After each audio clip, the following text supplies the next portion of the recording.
It's been a week since nagpapaka-messenger ka kay Felix at sa anak nilang dalawa ni Melissa. Pero until now, wala pa rin akong naririnig na success ang plano mong guluhin ang pagsasama ni Roberto at Melissa. Masyado ka namang mainipin. What I did was to create a time bomb. Soon enough, sasabog din ang bombang inilagay ko sa kamay ng anak ni Melissa. At kapag nangyari yun, nasa akin ang huling halakhak.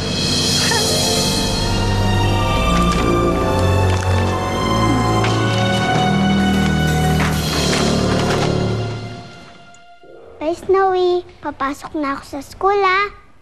Bye-bye. Eva, mag-ready ka na. Ihahatid ka na ng driver mo sa school. Opo.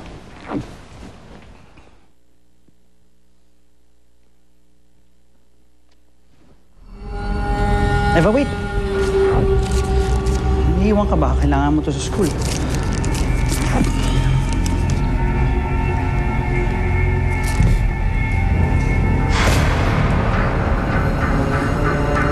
Bakit ka meron ito?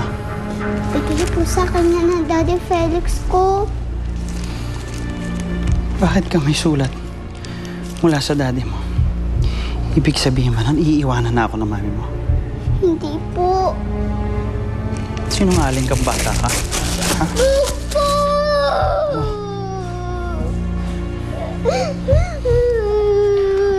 Sabihin mo sa akin. Sabihin mo sa akin.